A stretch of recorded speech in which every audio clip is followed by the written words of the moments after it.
Billy, your thoughts. What should the Leafs do in net going forward? Well, I think you play Campbell. As much as Campbell you can? deserves to prove people like me that I'm wrong. Okay. He's a different goalie from when he was drafted and when he was traded. He is, for me, he's the real thing based on a 50-game sample size. Here's the problem, Billy. His agent's already saying the Leafs haven't negotiated a new contract for him. If he plays like this, he's going to need a big contract. Of course. But that doesn't matter. No, I guess. Well, it does after the year. They play too many. Listen, you were an agent. You understand the game. When there's a salary cap, the Leafs are already handcuffed, paying 4 guys $40 million. Now you add Morgan Riley to that list. There aren't a lot of Jason Spetzes that play for the minimum and help you out. I don't know what kind of a hometown discount they'll get from Jack Campbell, but it's not going to be cheap. No, they're not going to get a cheap one, and the only way they can distort it is to curtail his play. And say, well, you only played 40 games. And they can't do that when Mrazek's hurt. They're cutting off their nose to spite their face. That's right.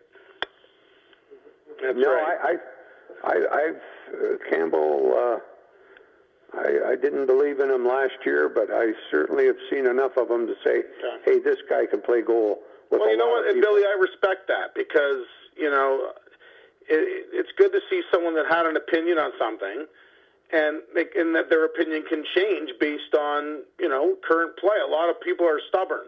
And no matter what they see, they're not going to change what their opinion is. So, usually, though, you have a personal bias. Right. I don't know Jack Campbell from Jack Spade. All I know is he was the 12th pick overall in the draft.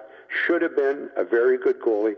Didn't play one game in the National League for the team that drafted him 12th. And then he went to L.A., didn't play a game in the National League, and they finally traded him to Toronto. Well, he played but you're right. That sounds like the same story of Tim Thomas. Wasn't playing a lot. But that sounds like Tim Thomas. And Tim Thomas was overlooked, played most of his career in the minors. Then he came and won a Stanley Cup.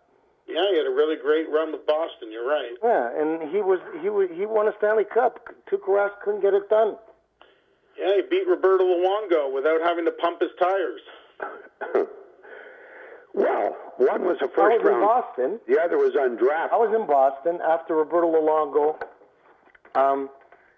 yapped and said shit about Thomas, right? That about him and Thomas, that's right. Yeah, and he looked completely mediocre and plain, and he got pumped by the Boston Bruins. Oh, especially those games in Boston, they weren't very close. I was there. I was at the Bruins game. Like 7-1. They destroyed them. Yeah. So what I'm saying to you is, a lot of goalies get overlooked, and then when they get a chance, they either blossom or they fail, right? Well, I agree with Billy. I think Jack Campbell has proven a lot of his critics wrong this year. He's played, not really wrong, but he's maybe silenced them based on his play. Patrick Lalime was a great goalie when he played for the Pittsburgh Penguins. Mm-hmm.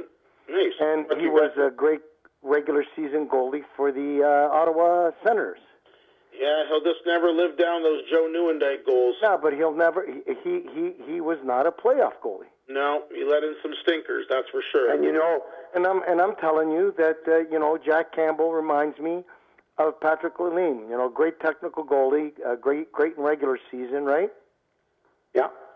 But in the playoffs, they then you had Eddie Balfour who'd come out of the gate shitty. That's every year, and then by getting into the playoffs and stuff, he became a fucking wall. Mm-hmm.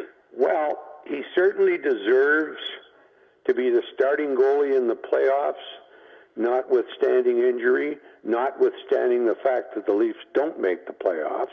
Well, I don't think he should start, and if he wins series, last year, all converted. It cost them their longevity in the playoffs. It should have been Anderson. Yeah, I don't disagree, Frank. And you know what they're doing now. And I don't understand. I have no fucking clue. I have absolutely no fucking clue, right, how they came into that. Well, the reason why Campbell started was because Anderson just didn't play much down the stretch. He was hurt. He only got one game in the regular season, and they felt like they had owed it to Campbell based on the fact that he was their guy down the stretch and got them to where they got. And but the thing is, they played some back-to-backs, and we all agreed there was no reason why. I mean, back in the day, teams that won Stanley Cups would use two goalies. It wasn't a slap in the face to the starter. You could have a 1A, 1B. There was no reason why when the Leafs were up 2-1, they were playing Game 4 in a back-to-back. They couldn't have put Anderson in, and if Anderson plays well, then all of a sudden they have, down in 5. Maybe I'm stupid, but if your fucking goalie loses 2 straight, and then you end up allowing him to lose 4 straight, you should be fucking fired. Well, he lost straight. So when he lost the first fucking game, after having Montreal against the fucking wall, and Montreal was, about to be defeated. There was 3-1 Toronto games against Montreal, or 3-0? Toronto, yes. It was 3-0. No, 1-3 straight or something like that. Yep. And you don't play your number one fucking goalie for one game. You should be fucking arrested.